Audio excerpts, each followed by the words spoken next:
It's the Locked On Podcast Network, your team every day.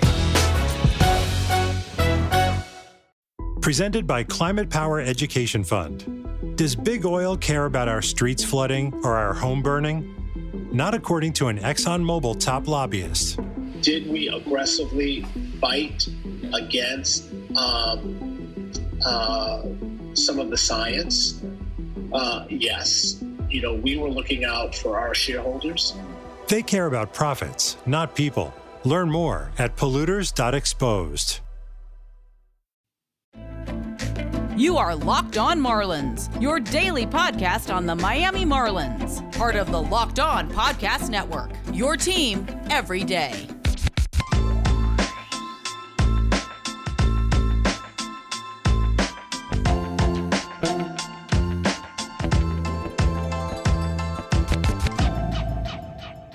Welcome back to the Locked On Marlins podcast, your only daily podcast on all things Miami Marlins. As always, I'm your host, RM Layton. I'm a minor league play-by-play broadcaster as well as a longtime Marlins writer, and in today's episode, we're going to be answering your questions for this week's mailbag, and there were a lot of good questions, so thank you very much to all of those who submitted, and remember, you can always just fire questions away at me at RMLayton8 on Twitter or at Locked On Marlins, where I'll either answer them right on the spot or I will, of course, save them for the next mailbag if it's not as time sensitive. I always appreciate being able to engage with you and talk to Marlins fans because that's been one of the most fun parts about having this podcast and seeing the audience grow, so I really appreciate that. The first question is a great one, and it's from none other than Eli Sussman, who comes in with always a thought-provoking question whenever he asks and always has some good discussion, and I'm looking forward to soon having him on the show or doing a home and home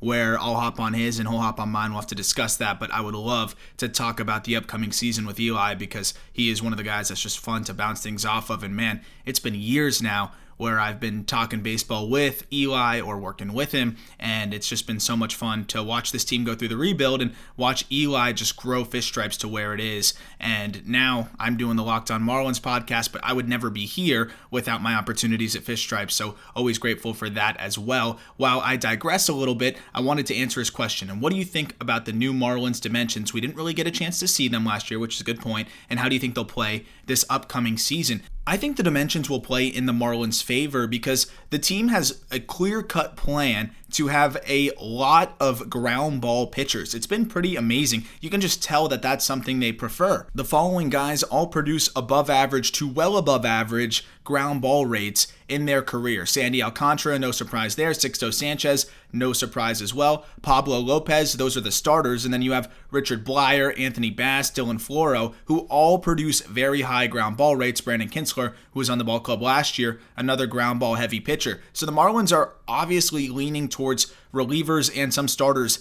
that are able to generate a lot of ground balls. And as they move the walls in, that'll work in their favor. More offense for the Marlins, and they're not as much of a liability to see a lot of fly balls get out as frequently because they're not giving up as many ground balls as other teams. They are so sinker and just heavy ball oriented that it should work in their favor, and the Marlins probably thought about that once they decided to move the walls in again. They moved center field in by 7 feet from 407 to 400, which is about league average, and then they moved to right center, which I think was the most cavernous part of the field because you don't usually see right center field or left center field at 400 feet, but it was at 399. They moved it into 387, but as Don Mattingly said, it's still a pretty good shot out there, and it is still a pretty good shot. But how many balls did we see carrying into the right center gap that were run down? And it was just so frustrating to see a struggling Marlins offense that looked like they may have found a way to produce or get on the board, and it would just not quite have the mustard to get out of there. So they move it in a little bit. There's still more space out there in right center than the average field,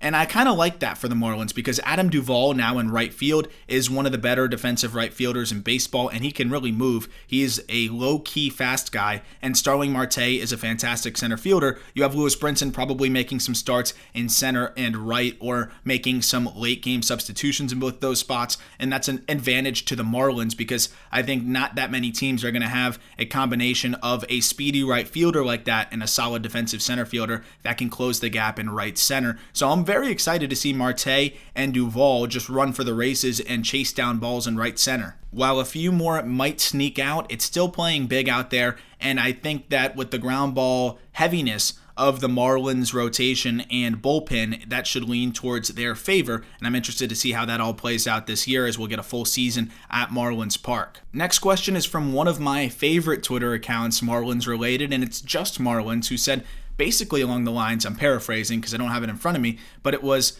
I'm not totally sold or I'm not loving Corey Dickerson in the leadoff spot. Can you convince me otherwise? No, I can't convince you otherwise because I don't like Corey Dickerson in the leadoff spot either. I really don't like it. I want him to be more aggressive. If you listen to my episode from a few weeks ago, Can Corey Dickerson Rebound in 2021, which I think he can, I outline the issues with his approach last year. He was way too passive at the plate and also was just choking up and shortening up every time he was behind in the count, which was sacrificing a lot of power and resulting in a lot of ground balls. I don't want him sitting in the one spot, trying to get on base and being so contact oriented. I think that batting in the leadoff spot will foster that approach in his mind, whether it's conscious or not. And I'd rather him be in the middle of the order or worst case scenario in the 2 spot where he can still try to do some damage. There's no secret that the Marlins lack a true leadoff hitter, but I still believe that Starling Marte can be that guy for the Fish, especially now that they added Adam Duvall, that they have some more power in the lineup, and you're not as much reliant on Starling Marte to do damage since he's an above average runner and can swipe bags. I just like him as the leadoff hitter, and there's really not any other candidates outside of Dickerson or maybe Miggy Rowe that could hit in that leadoff spot. To me, Starling Marte is a clear-cut option. Even if you look at Dickerson's numbers in his career, he does not hit well in the leadoff spot. I'd rather him be 3 or 2, where he can do more damage, drive in runs. And I also like the idea of, even though I want to see him lift the ball more and try to put it out of the yard, I do like the idea of a leadoff double with Starling Marte, where you can yank a ground ball if you're Corey Dickerson with 2 strikes, still get a productive out and move him over to third. Marte hits a lot of doubles, or he singles and swipes second, you yank a ground ball, and now you got a runner on third with 1 out, and one of Cooper or Aguilar or Brian Anderson has to just put one in the outfield to score a run, and the Marlins draw first blood, and then their pitching staff puts up zeros. I think that's the mold for the Fish, and it could be one that actually works. So in summary, to answer your question, sorry, I cannot make you feel better about Dickerson in the leadoff spot, and hopefully the Marlins opt to keep him away from that spot and go with Marte there. Plenty of more interesting questions on the way, but first, a reminder that this episode is brought to you by Built Bar. We have been telling you about Built Bar, the best tasting protein bar on the market for a while now. Built Bar is the amazing low-calorie, low-sugar, high-protein, high-fiber, and great-tasting protein bar with 100% chocolate on all bars, and now it is the time to find out which Built Bar is the best. It is Built Bar Madness. We have matchups today at Built Bar on Twitter. It's built_bar. You can vote on your favorite flavors to see which Built Bar flavor is the best. And also remember that you can use the promo code LOCKEDON20, that's LOCKEDON20 to get 20% off your next order. That's LOCKEDON20, LOCKEDON20 for 20% off your next order at BuiltBar.com. So back to these awesome questions that I'm very much looking forward to answer. This was one of my favorite questions that was brought to me by none other than Danny Martinez, who says, what's the one thing you believe people are missing, good or bad, about the Marlins? And what is the general thing that people have gotten wrong? Well, I'm trying to specify here if the pitching rotation is general or specific, but let's just say it answers both here and checks the box here, where I think the Marlins rotation is so much better than anybody is giving it credit for. I just saw Fangraph's top 10 pitching rotations, and they had the Brewers in the top 10, they had the Phillies in the top 10, and maybe I could understand the Phillies just because Aaron Nola and Zach Wheeler are very, very good, and the Marlins don't have that ace type of pitcher just yet, though I think Sandy and Sixto are knocking on the door. But the drop-off for the Brewers and the Phillies outside of the top 2 is pretty dramatic, and the Marlins don't really have a drop-off at all. You could make the case that several different guys are the quote-unquote number 2 or number 3 because the 4 and 5 are so solid. I mean, Trevor Rogers, who's about to pitch in about an hour and 15 as I record this at 4:45, he takes on the Astros. By the time you listen to this, he probably already shoved and was just striking guys out left and right. The more I watch at Trevor Rogers, he's so funky, he's so hard to hit. The fastball is electric, and now the slider has turned into a really good pitch, and his changeup is solid. I think Trevor Rogers has a chance to be a number 2 type of starter in the major leagues. He just continues to get better and better before our eyes. He could be very, very special. So that's one guy that, in my opinion, is totally being slept on as a guy that could compete for 1, Rookie of the Year, and 2, is just a very, very solid starting pitcher. He should be cemented into the Marlins rotation, and I think with his outing today, I hope this doesn't age poorly by the time you listen to this, but I think after this outing today, he will pretty much cement himself into the rotation, and that leads me into another question that I'm going to tie in with this one, and it's why is Elieser Hernandez a sure thing to be in the rotation while Rogers is duking it out with Braxton, Gio, and Neidert? I think that's a spectacular point because I fully agree that Rogers should be more so the sure thing, and Elieser, who did look really good for 7 brief starts last year, should have to show it a bit more. I don't see why we are totally sold on what Elieser has shown. I mean, I hope that he can continue to replicate what he showed, but he struggled in his first spring training start. I don't think he's going to be able to miss bats consistently enough with a 2-pitch mix unless he can start to incorporate that changeup more. And Nick Neidert has looked really strong. Neidert's velocity is up a tick. We'll see if he's able to sustain it, but for now, if he's sitting more in the 92 to 94 range, that's a lot different than 90 to 92 because he hides the ball well, he locates it so well, and his changeup is already a plus pitch, so you add some more separation between the fastball and the changeup. Neidert, to me, is a more complete pitcher. While he might not rack up the strikeouts as Elieser will when he's locked in, Neidert has a higher floor and will be able to battle and just induce weak contact, get ground balls, and go deeper into starts. Elieser was only able to go 5 innings a majority of the time, and that's because of the 2-pitch mix. As when you see some of the best outings, I'm talking complete games, perfect games even, or just really solid outings, a lot of pitchers will change their sequence up as they get to the 3rd time through the lineup, where you might be going fastball, curveball for the first 5 innings. And then in the 6th inning, all of a sudden you start throwing a changeup a lot more and everybody is thrown off. If you have 3 different speeds, you have a much better chance at being a very good pitcher. I just rewatched Felix Hernandez's perfect game, and that's exactly what he did. And I just don't like 2-pitch guys too much as starters in this game unless you have Tyler Glasnow caliber stuff, and even Glasnow is susceptible to the long ball and has very hot and cold starts. Regardless of if it's Neidert or Elieser, who are both still young and promising pitchers, the other 4 guys are so solid and projectable that I don't know how you could not have this Marlins rotation higher up in your power rankings. Across the league, everybody is sleeping on this team. Sandy Alcantara looked like an ace down the stretch last year. We know how special Sixto can be, though he does have some things to iron out, and he is on an innings limit this year. Pablo Lopez was one of the most pleasant surprises in baseball this past year, and if you take away one start, that blow-up start against the Braves, I believe his ERA was in like the mid-2s. This rotation is solid, and there's depth, and there's young prospects that can be coming up. You have Edward Cabrera knocking on the door. Braxton Garrett looks stronger as his velocity is ticked up a bit too. The Marlins rotation, in my opinion, should be considered for the top 10 and is without a doubt a top 15 rotation in baseball and better than the damn Brewers rotation, but I guess time will just prove that as we get into this season, and I think Sandy is going to continue to take those next steps forward. I'm very eager to see how Pablo continues as he tries to incorporate a curveball, but this rotation is solid, and I think that's what everybody is really missing on this year. As it regards to more specific things, I think something that I've seen with Marlins fans that are tending to lean towards Yimi Garcia as the closer, I think that's a little bit off base too. I think that you should be confident with Anthony Bass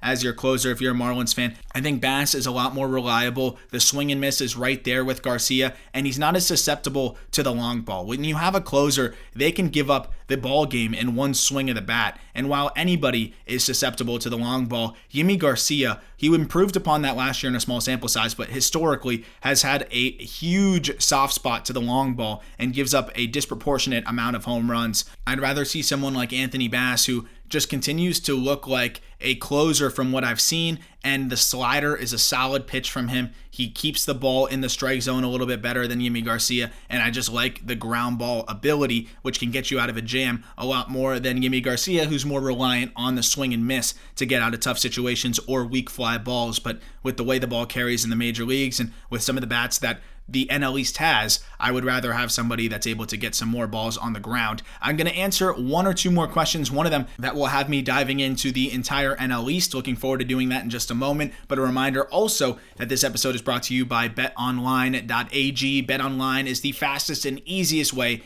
to get all of your action on sports. Football might be over, but NBA, college basketball, and NHL are in full swing. March Madness around the corner. But BetOnline even covers awards, TV shows, reality TV. They have real-time updated odds and props on almost anything you can imagine. BetOnline has you covered for all the news, scores, and odds. It's the best way to place your bets, and it's free to sign up. Head to the website or use your mobile device to sign up today and receive your 50% welcome bonus on your first deposit when you use the promo code LOCKEDON. That's one word, locked on, for a 50% welcome bonus with your initial deposit. BetOnline, your online sportsbook experts. So let's wrap this up with a couple more great questions. And this one comes from Jose, who says, what is your take on the NL East? I believe a lot of the additions were overrated. I will say there is some merit to some of the acquisitions being overrated, but I will also say that there were some pretty substantial acquisitions made, and quite obviously by the Mets. You don't need me to tell you that. Francisco Lindor is maybe the best shortstop in baseball. If not, he's top 3, and I'm not really putting too much stock into his quote-unquote struggles relative to his usual performance last year. I think he just needed a change of scenery in that Mets lineup. He's going to be really scary, and he can pick it at shortstop too.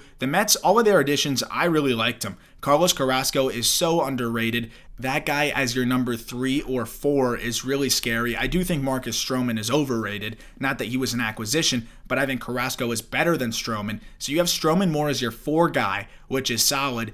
Taijuan Walker could be a piece. He looked really good last year. We'll see if he can expand upon that. The Mets did a good job. Where I agree with you wholeheartedly is the Nationals. I think their additions were a total joke. I don't think they make them better at all. In fact, their additions might make them worse. They went out and got Josh Bell, who I think is not going to be able to hit whatsoever. He was good for one half, but when I look at his swing, it's one of the loudest and inconsistent swings in all of baseball. And what's crazy is he's a switch hitter, and from both sides, they're incredibly inconsistent. So much movement, and he's just not able to time things up well. He was really good for one half in 2019, was abysmal for the second half in 2019, and it's just because you cannot time up all of those moving parts. And when you look at the advanced numbers behind Josh Bell, they're even more alarming. I don't think anybody in baseball swung and missed threw fastballs down the middle more frequently than Josh Bell at about 50%, which is just pointing towards somebody that is not able to time anything up. He cheats quite frequently. The ground ball rates were ridiculous. The pull rates were ridiculous.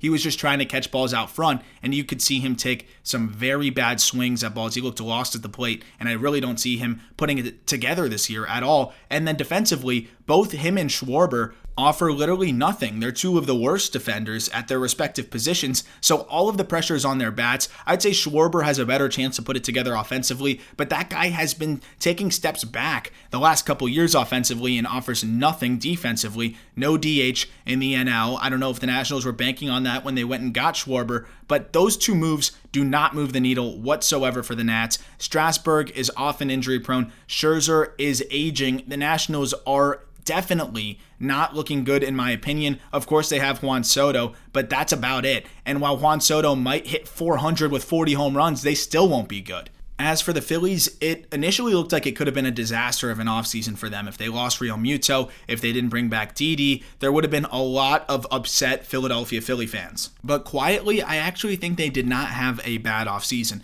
Their offense was solid last year. The real reason why they did not make the playoffs was that their bullpen was historically bad, maybe one of the worst bullpens of all time, albeit the smaller sample size, but still across 60 games, there are very few bullpens in the history of baseball that were as bad as the Phillies, and they addressed it this year. They made a few additions that I do like, including Brandon Kinsler, who the Marlins really should not have let go over to the Phillies over $1 million. I think you got to find a way to make that happen and keep him. They also added Archie Bradley, who's been a closer for the last couple years and has been very solid. They add Jose Alvarado from the Rays, who's been very good. Tony Watson, who had a great year with the Giants and has been really tough on lefties. So you take a bullpen that was historically terrible and make it quite better. There's no way around it. It's going to be better this year. They may move up some prospects. They might move Spencer Howard into that pen. There are some interesting moving parts, but I think the fact that they brought back Real Muto, they brought back Didi, and they were able to address their biggest gaping hole, which was the bullpen, and I think they addressed it quite well. I do like Bradley. I like Alvarado.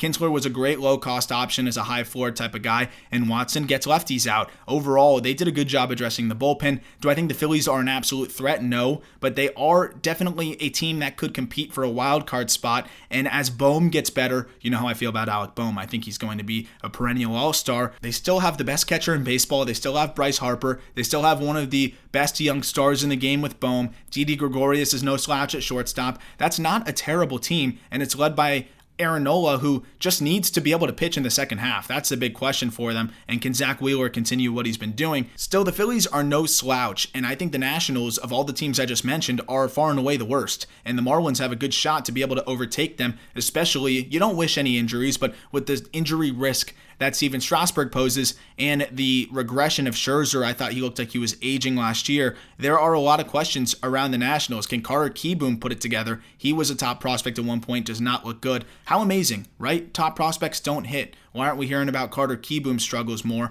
I don't know, but he was a top 20 prospect at one point, and he has not even hit remotely decent. And his fielding, which was supposed to be his calling card, hasn't been that great either. Last question I'll get to is, how realistic is it that Gio Gonzalez has a spot in the rotation? And I'll kind of take a cop-out answer to this, because I don't think Gio Gonzalez will have a solidified spot in the rotation, but with the Marlins schedule, the way it plays out in the beginning of the season, and with the fact that Sixto Sanchez might not quite be ready based on how they're going to ramp him up, and the fact that he has an innings limit, I could see Gio having some spot starts early in the season, and I think he's going to make the ball club. I really do, because Edward Cabrera is looking like his track is a little bit slower now that he's dealing with some arm issues, and hopefully they're not bad. Also, speaking of arm issues, really tough news that Jorge Guzman has gone down with elbow inflammation. Hopefully you can avoid surgery, and it's just a couple-month thing, but this was supposed to be a really big year for him, and now he's going to have to work back from that, and it's a huge setback for Guzman, who I was hoping would at least go to the bullpen. Maybe now that he's having some health issues,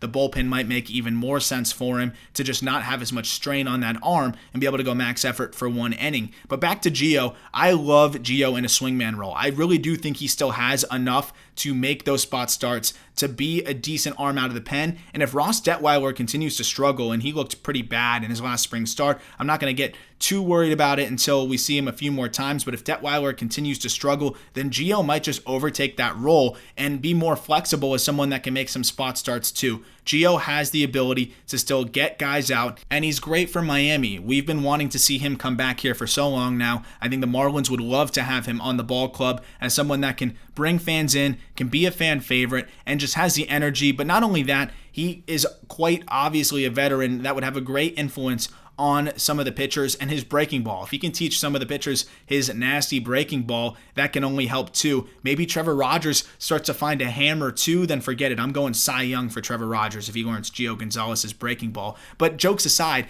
Gio Gonzalez still adds a lot of value to the Marlins across the board, whether it's from his mentorship or from the fact that he can go in the bullpen, which he did sometimes for the White Sox last year, and also made starts. He was a swingman for them last year, and I think he can do a better job of that with the Marlins in that bigger ballpark as more of a fly ball guy at times. I do hope that Gio makes the ball club because he adds some much needed depth, and that's a guy that you can put in as a spot starter that you know you can rely on, and that's incredibly valuable, especially if Braxton Garrett isn't ready or Nick Neidert isn't ready, and you love to have just another lefty to balance things out if Braxton isn't prepared to come in and pitch yet this year. I think he could use some more innings under his belt, though I've been impressed from what we've seen from him. Thank you so much, as always, for listening and for your questions. If you have any others, feel free to DM me, as you know, at RMLate8 or at Locked On Marlins. And thank you so much to those that have left reviews on the podcast. It just makes my day to read those, and it's been awesome being able to engage with you the last season, and I'm looking forward to doing the same this year. It's going to be a fun one for the Marlins. Don't sleep on this rotation. Don't sleep on this offense either. They have a lot of guys that can put up very respectable stat lines, and I think cumulatively they don't have a huge hole in the order, especially if Alfaro puts it together and Isan or Jazz hit at least even close to their potential. Thank you so much for listening. Look forward to talking Marlins with you tomorrow. Preseason games don't count, but they do lend clues to who will be a contender. Here's what our local experts are locked on today. The New England Patriots opened up the NFL preseason with a 22-13 win at home, and the Pittsburgh Steelers got a 24-16 win over the Philadelphia Eagles. Our local expert in Steeltown, Christopher Carter, has his takeaways and analysis of the trade for linebacker Joe Schobert. Listen or watch Locked On Steelers on YouTube today. NFL Super Bowl odds are out from betonline.ag. The Kansas City Chiefs are the favorite, followed closely by the Tampa Bay Buccaneers. Today on the Locked On Chiefs podcast, it's game 1 of the preseason, but they are still looking for signs that this team is ready to win it all. It's official, Kawhi Leonard has re-signed with the Los Angeles Clippers 4 years, $176.3 million. But will he play next season? The answer is on the Locked On Today podcast. All the sports news you need in under 20 minutes. Follow Locked On Today, wherever you get podcasts. Local experts on the biggest stories. It's the Locked On Podcast Network, your team every day.